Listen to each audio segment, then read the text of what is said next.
seen these Aita kids along the beach here, you know, a lot of times, every day you see them begging for money and stuff, and in my mind I always think like, damn, where do they live, you know? In Boracay too? Where do they stay, you know?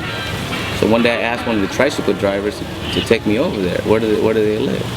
So he took me over there to Balabog, where we went, and he showed me, no, this is where they live. And I went over there with my camera and started taking pictures, like portraits, you know?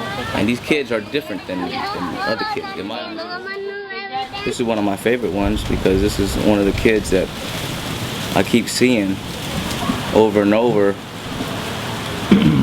when I come here, you know? And I've seen her grow year by year. If I can find this shit. This one right here. I don't know her name, and she don't know my name either, but I know her. I took that money from that one tattoo, and I bought a couple sacks of rice. And I told Arnell, I was like, can you help me, you know, deliver this shit over there, because this shit's heavy, you know? So he took me on a motorbike, we hired a trike, and then we just gave it out some rice and sardines, you know, simple. And that's where the concept of one tattoo can feed a whole village, because basically that's what it did. Alright, Pete. The concept of Pete's on Earth. How did it come about, and when did it exactly originate? The term itself. The term? I think I seen a poster one day. It said Prince and the Revolution, but it was like a graphic design shit, you know. So it's kind of a play on the words. Prince, not Prince, you know. So I like that shit. I'm gonna try to come up with something else. This was like 2006, 2007. I was in Italy at the time with my boy Dre Love. It's my other boy from New York, but he moved to Italy probably like 20 years ago. And met him in Florence, you know, about 12 years ago, 2000. So I mean, that's the first time I thought of that name, Pete's on Earth. Ever since that, I just try to use that, you know. Everybody got their little alias and shit, you know, so I thought that might be kind of cool. Peace on Earth. I travel and I like to endorse peace, man, so both ways, you know. So it had grown from that time and progressed to what it had become, which is starting to be a little movement that is starting to bring people in. People like us, people that's new to it. You mentioned traveling. How important is traveling to yourself? To myself, it's like, after family, it's like probably one of the most important things in my life, dude, because if I don't do it, man, I get depressed and shit, dude. Honestly, like, whenever I'm not traveling, I'm thinking about traveling, you know?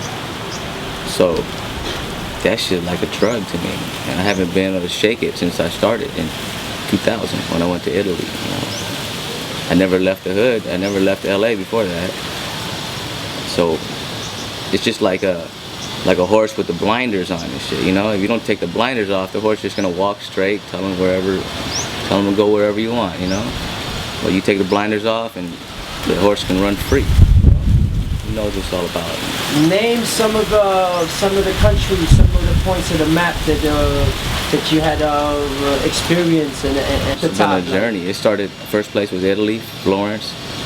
Then, you know, if you go to Europe, you know, you got to take the whole Euro tour shit, you know. Go to Paris, France, Switzerland, Amsterdam, you know. They got the good flowers out there, the daisies and shit and tulips. Spain. Brought me all the way to Greece. And from Greece, we were like, yo, where else is there to go, you know? And my homie told me he seen this special in some ticket office, like Cairo. It's like $300 or something.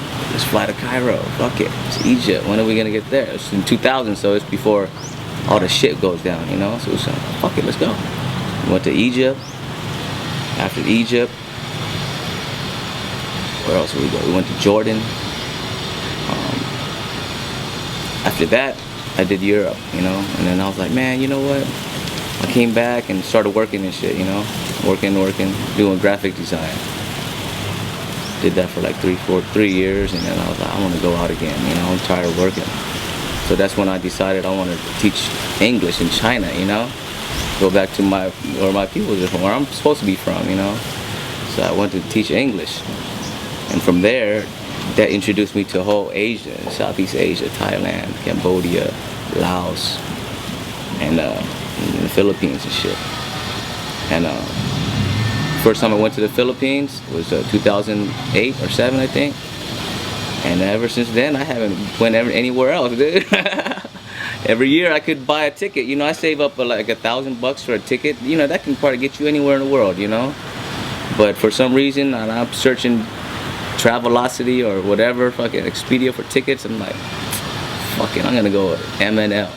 LAX to MNL. That's, cause it's comfortable now. I got so many friends here. Every year I come back and just my family gets bigger, so. How do you get to do all these travels? I do tattoos. You know? And a lot of people think, man, to travel the world, you got to be rich, you know, you got to be balling and shit, but honestly, you really don't. I mean, depends how you want to travel, you know.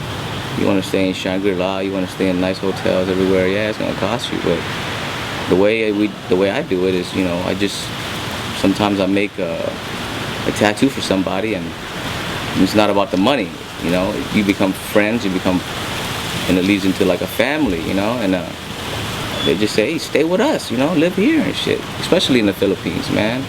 And that's how I that is how I got introduced to the Sacapano family here in Boracay, you know. My friend Job introduced me to Arnel Sacapano, which is one of the owners here of some land, and he wanted a tattoo, so I was like, I'll give you a tattoo. He wanted his kid's name or something, and I did it. And then he just, oh, you can stay here in the room. We have extra room. Oh, got room. They have a barbecue buffet. You know, you ate that shit. We ate it last night. Every night they have a barbecue on the beach, and it's all you can eat. So you got food and shelter right there. It's done. What else do you need? You know, you got the bomb beach right here. Liquor, alcohol, if you want. You know.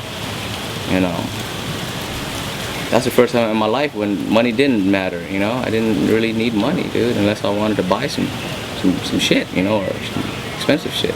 It leads me to one tattoo, which is your concept of one tattoo can help feed a whole village, for instance, from somebody. So explain that one tattoo concept that you wanna kind of invite others to.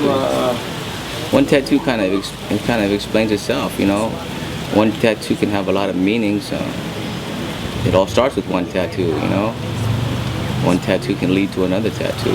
One tattoo can change your life. One tattoo can make you a gangster in people's eyes, you know, or some low life or some shit, you know. Or I was just trying to shed a more positive light on it, because one time in Boracay here, I met somebody that wanted a tattoo. So I did one tattoo for him. I think they paid me like $200. And I took this money. I was like, oh man, you know what? It's Christmas time and shit. And I've seen these Aita kids along the beach here, you know, a lot of times, every day you see them begging for money and stuff. And in my mind, I always think like, yeah, where do they live, you know? In Boracay too? Where do they stay, you know? So one day I asked one of the tricycle drivers to take me over there. Where do they live? So he took me over there to Balabog, and we went. And he showed me, this is where they live. And I went over there with my camera and started taking pictures, like portraits, you know. And these kids are different than other kids in my eyes, because, you know, usually when you tell kids take a picture, you know, they do all this, you know, all this shit like that. But these kids, they just give you the stare. They're just like the dead stare, you know. And I was like, wow. And I looked at these pictures. It's like a memory. It's memories of my life. So I took that money from that one tattoo and I bought a couple sacks of rice, and I told Arnel, I was like, can you help me, you know, deliver this shit over there, because this shit's heavy, you know. So he took me on a motorbike, we hired a trike, and then we just gave it out some rice and sardines, you know, simple. And that's where the concept of one tattoo can feed a whole village, because basically that's what it did. Sa bagong mundo sa loob ng musika, hindi magigiba sa bagong mundo sa loob ng musika. In this planet called LOVE, no need for that cause you're the one. And I wish now you could see me, you two be having fun. In this planet called LOVE, no need for that cause you're the one. And I wish now you could see me, you two be having fun. If you're bringing us hate, we're not letting you in. There's no traffic in here, we stay fresh as the wind. All good when you lose, no pressure to win. Learn to swallow your pride, it feels better within, yeah.